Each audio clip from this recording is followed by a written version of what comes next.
Awuko ambarana mbeko awawatu abuko sinakakachisa Abichu, we love you. You know what? Ay abuko ijakiya kesa awawatu abuko Ethiopia bulcha akachalle chitte bikayo walgeri dapat sebana damblezini haye akachalle chitte fachane biyarra achibodo bakayu walgenye adunya mararra oso wali ibonyu baradu fadabra Facebook arra wala bara hinjira nunja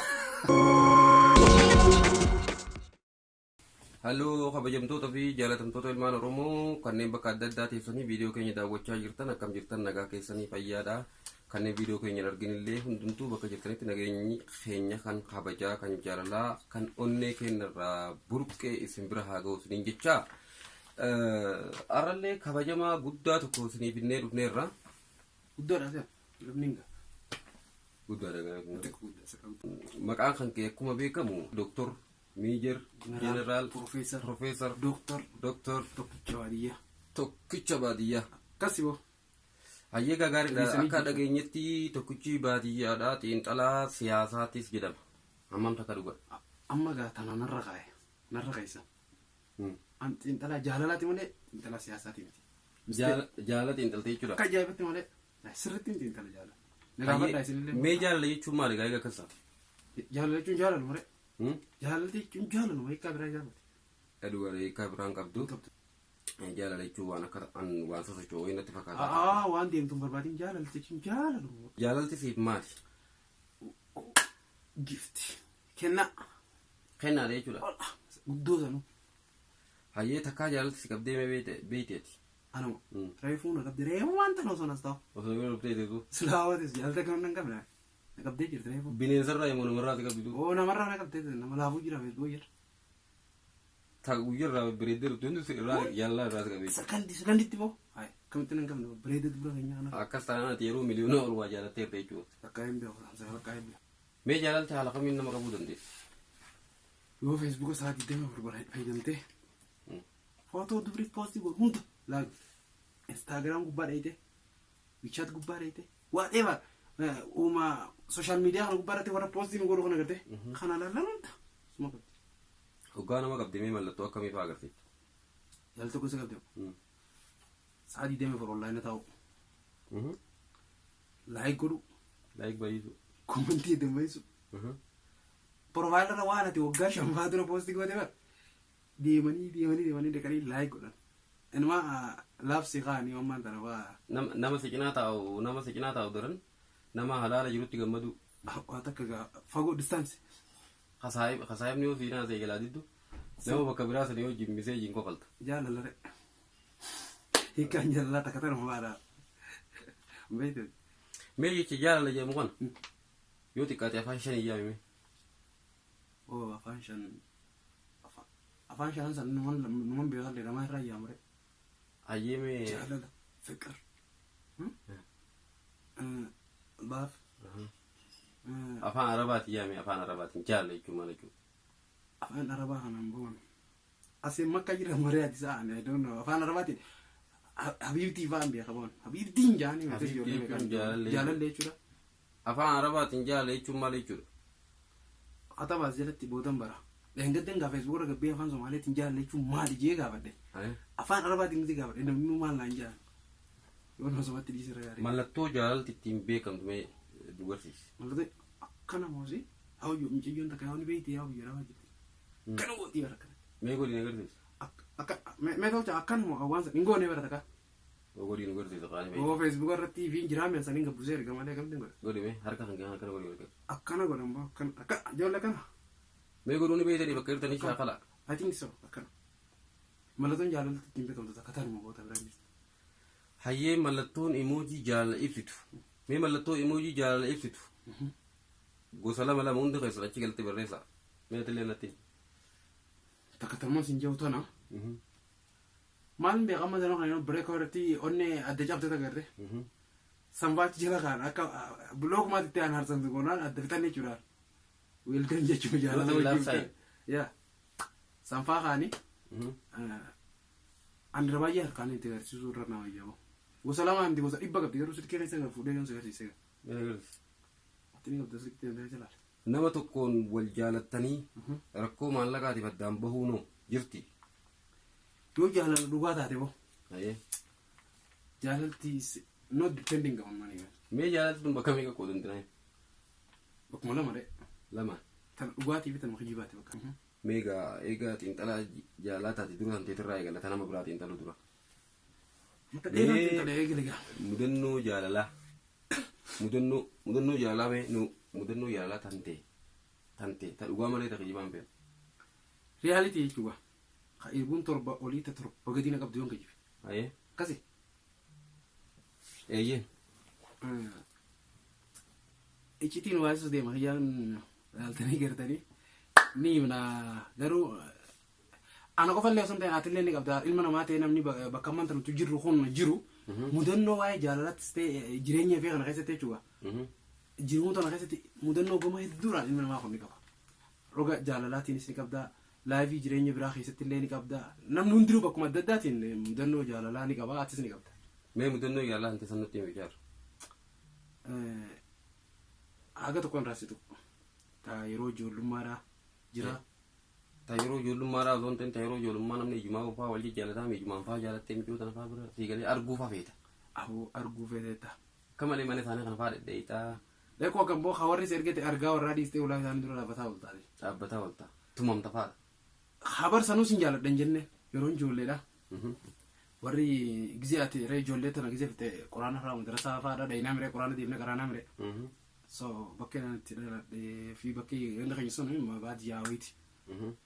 So sheeka bira dhahinee qaraana boo mucayyoo takkaa jira waan si jedhamu mucayyoo san dhiyoo kana nama gaafadhe dhiyoo kana. Ayyee. Tortii waggaa 15 faa booda jechuudha waan isin jedhamu seelee dhiyoo nama gaafadhee bakka jirtu full adreesaan harkannee beeku akkasitti sheeka biraan taabetee sheeni gaarii ijoolleen dhiiraatiif dhiirti achiin teessii dhalaan saseen kan teessii mire hawwatana boodara kan jirtu hin ta'a. Mucayyoo tanatti jaanee taa'u beera. Waan si jaabu guyyoota qofaan baafadhee sin jaaladhe jenne garuu waan inni si jaalatu hin qabu. Karaatiin itti deemu sanirra isuma san arguuf hin deema. Yoo inni guddadhe umriin xiyya 8 9. Tayyaati jechuudha. Waa takka gaa sin jaaladhaa hin jenneen. Haga nam fedhu garuu anaaf rabbii beeka isiin hin beeku. Shayini takkaas hin garafne. Waan hin garafuudhaa ati jalatti nachi takkaa miree itti naasaa bara. Wanti itti haasoo waa jaalalaatii miti bara.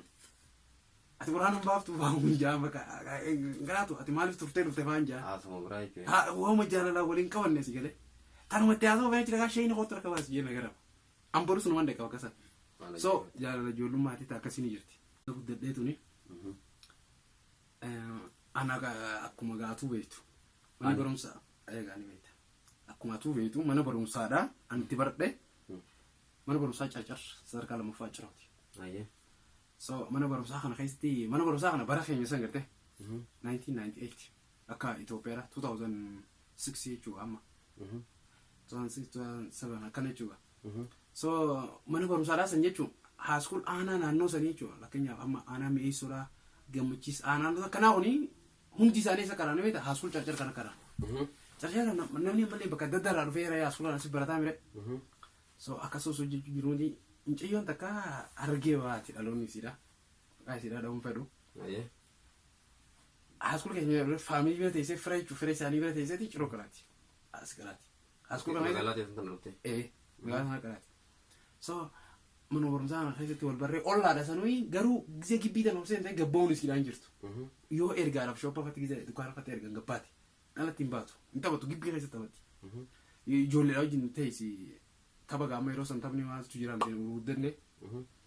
So mucayyoo tan ni fedha. Akka malee. Yeroo anaaf isin wal garaanu mana barumsaa kanatti shiftii adda addaa qaraana sigare. Isin saa duraa isin garaatan saa boodaatiin garaa. Gidan saa boodaa garaa isin saa duraa garaati. Nuti walumarra wal agarra. Walumarra wal dubbifta. Mucayyoo tan ani jaaladha. Hiriyaan kiyya qabiraatti illee isuma sana jaalata. An garuu akka inni isiisan jaalatu natti hin himne an illee natti hin himne isa sana hiriyyisan. Isin garuu nu lamaan akka amti hiriyaa wajjin deemnu ni beeyti akka nu lamaan isaan feenu ni beeyti. So guyyaa tokko akkasitti gabee waa'ee jaalalaa itti kaasee itti dubbadhee beekte. Umaara kun jiru bar saayina kan keessumillee akkana akkan jaalatti ture yaala na gaafate akkana naan jette. So ammaan tana jaalala namni kun hiriyaa kiyyaa hedduun jaaladha. Innis akkanumatti isatti simte mucayyoon. Anaa kanaanuu mucayyoon jaaladha hiriyaan kiyyees ni jaalata akkamiin ta'an maa jechuu jiru waan hiriyaan kiyya kun dura murteessee maal jeenna dhufanii beekta mucayyoon san jaalachuun ture si jaalataa isirraan dhagee arabuudhaan dhiiseetiin jira obboleessan taa'u naan jee siif akkuma inni booman si ta'u dumaashee nan taa'afi naan jee bara. Gara laafessa namaa jechuudha. Seeniif hin jeenii baran illee giseen jecha kan naan seenu.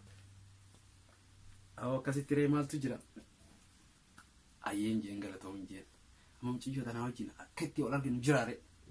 Ija baata silkii qabna akka irraa vaayibarri jira imoo jirti waasaappiin jira feesbuukii jira hin jiru amma maal haalli akkamitti wal agarra silkii manarratti wanta wal jee silkiin ta'urraati haasa'uu dandeessi oppinii taate hin dandeessu mire kanarra yeroo isiin sa'aa boodaadha an sa'aa duraa qaru jechuudha masti malan baase meekaappiin mana barumsaadha barrisaan sabjektii lama fi'amamnee dhufnee jeetiin jechuudha galee daakana nyaadde akka haroo gisiin sa'aa boodaadha tan leeqaa yeroo boqonnaadha askulitti hin deebi'a. Haskul sun citaa qabaa bareedaadha akka malee yeroo sanatti giriinidha. Haskul kana keessa gisee boqonnaa gabbaate bilbilama gala deemu qofaaf bilbilama achi kaana nuti. Kilaasitti hin deebisu isiinillee. Citaa kana keessa teenyee haasofnee qofallee taphanna bakka jaalala dhugaa bakka anis hin jaaladha isin na jaalladha. So ammaan tanarraa gisee manni barumsaadhaa cufamu. Yeroo boqonnaadhaa sanii anillee karaan gaddaatiin deemaa miree baadiyyaa. Isiinillee faamilii isii biratti deemte. Argee baa. Deemtee silkiin qabnu tani siimee mire baatii lamaan keenya kana boqonnaa finnee deebine isii boqonnaa finnee deebinu isiin achi waan achitti haftee barumsa achitti eegalte gaggeessaa mana barumsaa kanarra waraqaa barreeffatee achitti eegalte biyya isaanii sanitti ganda isaaniitti an dhufee amma haaskulitti deebee mucayyoo dhabee eenyuun gaafadha achitti dhufuuti deewu information isiidhaa walaba bakka hiriyaa isiidhaa akka gaafanni ijoolleen hiriyaadhaa mucayyoon fi boqommaan tanas jirti ijoollee isaanii xiqqashoo isaan gaafadhe akka ganda jirtu naaf himan. Amma gaa waggaa takka guutuu mucayyoo tana takkaan agarree garuu sanboodallee an akka waan bakka hoppiin qaba mucayyoo tana lamatti deebi'ee wal agarree wal jaalanna. So akkasitti waggaa kana fille jechuudha amata kana guutuu osoo takkaa hin agarin without any information waa'ee isiitii wal qabatu jechuudha. Akkas ganni yeroo haanilaa dhufee boqonnaadhaaf ammallee nuti hundi baadiyyaan deemne yeroo sanaan illee cirmaatti hafee waa'ee kanaadhaa sammuu keessa jiraa mire akkamitti erga dhumallee dhabnaan maaliin godhini beektaa Jaafaran wani Zakariyaa Miyyeetii fi Absalaan faan qophii bashannanaadhaa guyyaa salaasaadha. Kibxata Jummaa qophii bashannanaa ajaa'ibaa qaban filannaa sirbaadha. Reedoo Harar jechuudha reedoo dameera Jaafara Leefaan keessa turan san. Dirqama maaliin godhisiite waraqaa barreessitiin jechuudha lakkoofsa kiyya kana irra barreesse. Haa geessu salaamtaan jaalalaa ta'onni irraa buqqite jaalallee tiyya abalu. Laga qaxxaamurtee gaara baate. Iyitee Tiidiyoo Harar itti ergeegaa lakkoofsa kiyya achirra barreesse jechuudha. Zakariyaa taatus Absalaam taatus namni waraqaa tiitana naa dubbistan yeroo takka qofa yaamtanii lakkoofsa kiyya kana yoo kan irra qottan taate waan jaalalaa isin haa qabu yeroo lama sadii irra deebi'aadha akka barreeffatuudhaaf nama mijaa'u si galee naa dabarsaa gubboo feetan kun niiraa furiin keessa isin kaayee wal fudhadha akkuma dhugattiin keessa kaayee yoo haraaraa feetanii jimaa feetanillee kun baala jimaadhaa keessa isin kaayee akkuma dhugattiin kaayee Bazewe Facebook irratti ammaan tana jarri sun yooniif dhugaadhaan waan kana YouTube kana halaalan taate ni yaadatan jeeti yaada. Siyaale? Waraqaa kana fuudhee ergeef. Reedoo Hararratti ergee jaalleeti lambara kanaan lakkoofsa kanaan naa bilbilii waggaa takka ta'an akka wal dhabneen akkana waa hunda istii sana guutuu irra barreessee reedoo Hararratti ergee. Dubbise gurbaan jiraata. Dubbise. Aan ergee torbaan sadiitti dubbise. Yeroo dubbisu isiin hin dhageenye hiriyaan isii dhageessee jirti. Hiriyaan isiidha. Kopi filannaa sarbaa namni akka malee hordofuu ture. Especially Harargee keessatti akka malee beekamaa namni Harargeedha hin beekne ni jira jeeyaatu. So dubbistee anillee reedoo dhaggeeffadhe tiyyaafuu ni hordofaa simee mire. Daqiiqaa 30 teessee naa bilbiltee. Yeruma bilbillee natti bilbilamuu shakke. Waa'ee kanarraa haasa'u jira nullee. Ijoolleen yeroo nan yaan dana bilbilee hayi. Sibu waraqaa reedoo Harar ergitee yoo haa mucayyoo sanii haastee akkana jaanii bilbilanlee haasu jiran kan isirraa numaan shakkee tokko saaraa hin kaas eenyu ana nama nan ergeefi akkamumatti harkatte gaama bara akkana akka ambeekaatiin jaan beekee waan hin godheefi waan ta'u jiru hin beekaa mire so akkasitti turtii waggaa takkaa booda wal agarree wajjin haasoinee haala jiru waa hunda wajjin wal dubbannee turre sambuu darraa ji'a takka akkana turre anillee dira dhaawaan dhaqee yeroon dira dhaawaa dhaqu bilbila wal dubbisaa jira dira dhaawaa wal agarre. Kanaaf isi so dira dhaawaa gisee wal agarru akka warri nama biraa faamiliidha qaadhimuun. Irraan ajjitoo kan manaa bara fakkaata waan isiin himu jirtu kun. Si fudhadheetiin bada faan jenneen. Waan hin jeeniin hin qabu. Jeeni garuu akka isiin ayyamta I'm sure itti nama. So yeroo kana keessatti anillee nama barachuun fadhaa barumsa kana keessa hin jirra ni beekta faamiliin yoo ati ni beektaa mire. Ammallee egaa haaluma biyya keenyaatti hojjimaanuu waa. Heerumin jechuufis yeroo warra kanne. Warri kanne baradhu dirqiidhaanii warri biyya keenyaatti qinsa kannaa mire gaafsa. Anaaree ammaan tana dhalaadha dirqiin kan dhiira dirqiin fuusisan dhageesse. Yoo warra ana dirqiin na fuusisan beeku. So amma waan anillee ni murteessinee akkana yoo wayaada kana jijjiiruu mala namni kana godhallee ni jiru akkana waliin jenne amma naaf isin waliin jenne deemnee shaayii hojjennee kaafee bakka takka takka deemnee shaayii hojjennee at least waan akka sa'a 3-4 akkana wajjin teenye addaan baale anaaf isin tun jechuudha amma bilbilaan information gabaa mire amma bilbila wal qabnaachuu barbaadeeti adda baanee torbaan takka osoo hin gahiniin heerumtee dhage. Dhaamsa akka itti naafee simciyyoo gaafa jalqabaa lakkoofsa ana dhageessee namaa ture iddoo harar keessa akkana sin jee jettee waan san dhageeffattee itti fidde san. Isii sanatti amma istirii jirtu himtee miciyyoon bartee jirte waa kana. Ishiin xiqqollee warra isaanii kana mormee. Anillee akkasitti ree waan ragaa fudhamaatu jira heerumii jennaan bilbilallee ittiin bilbilee. Cumaan adda baatan. Yaa adda baanee gaa maaltu jira. Sambuu dayyaan dheere. Adda deemne bar amma gaa maalii jaadin jechuun isii hagaan addunyaa gubbaa jiru ndira dhufuuf durallee maal jennaan laffaatiin ani itti laffeetan alaa dheereeti. Wallahi taphatti. Isii agaruudhaaf reediyoo harriitti waraqaa barreessi. Siyaare nama meeqaniif dhageessee bar. Namni kun dagachuun hin taatee adda. Hin digadda hagan takkan jaalalaa kabajaa qabachaa ture jechuudha. Baay'ee wal jaalala. Haganan aslisti waan biraadhaa asitti hafu. Kabajaan jaalala kan neeftan alaa jaalala jechuun to'ataalee wanni akka tireemuun tanaa hojjetee maallaqa macha addanii baanii wanni jaamu suni akka roongi taate adeemsuma kiyya kanarraa adda baafadhu. Jaalatu dhugaa maallaqaan hin deengeffamtu. Yaa nama dippeending gahuun fageenyaanis walitti argamutu kan jiru. Fageenya nama meeqaa jira Facebook irratti akka godhee imo irraa fudhatee wal jaraajjenee wal fuudhee Viber irratti WhatsApp walii qabeeqaa jira hawaalatti rifeensa akka qaba osoo hin jira. Hawaalatti rifeensa hedduu jira jechuudha. Yoo san akka itti boodaan teessu waan se jaabu. Am foto isi amma nin qaba.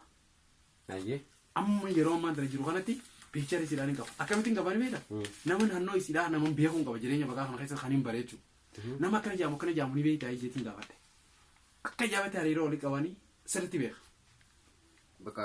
Picture isi argadee nambara isi argadee yoon dawwaleef arraan tana akkam waan jedhu sammuu keessa agammaa naaf gaafiidha. Gaafan gaafii tana deebisaatti argadee bilbila. Mudannoo biraa ammoo walitti deebinaa. Mudannoo biraa walitti deebinaa. Dheeratee yeroo waan ta'eef. Waan asirratti sirriidhamu namoonni jireenya keessatti yaadannoo istirii waan adda addaadhaa hin qabanne ni jira. Namni hin qabanne hin jiru. Yaada keessan gama jalatti komantu nu godhaa. Yaada keessan irratti. Wanni waan kana himneef. Waan dhuftu kan itti deebinu ta'a. Yaa wanni waan kana himneef dumaanu wanni waan kana kaasnee himneef arraan tanallee waan fuula dura itti fufu deemnutu jira. Sanatti hundooyineeti. Gama biraatiin wanni kana namoonni akka kiyya kanatti istirii kanaan qabdan yaadadhaa haatilaayitii yaadadhaati. Waan dabarsan xiqqashuuf duba deebi'aati itti raa godhaadha. Anama fakkeenyaaf ammaan tana seenaadhaa das na jaa. Fi kabajamtoota fi jaalatamtoota keenya qophiin har'aan tana tokkicha baadiyyaatti wajjin goone kana fakkaata mudannoo hedduu akka qabus yaafanneerra kanarra faniiti fi. Hoola san taane waan dabarsitan akka yaadattanii fi. Namni ibduba deebi'ee waan dabre akka yaadattu barbaadin. Kan biraa dhufaarra waan ta'eef. Hedduu jira kabiraatti. Obsaan akka nu eeggattan viidiyoon kun dheerateera waan ta'eef obsaan akka nu eeggattan kabajaadhaan isin gaafannaa. Kanumarratti qophii irraa tana goolumnaa share like fi subscribe godhuu akka hin dagannee isin jennaa galatoomaa baay'ee isin jaalanna.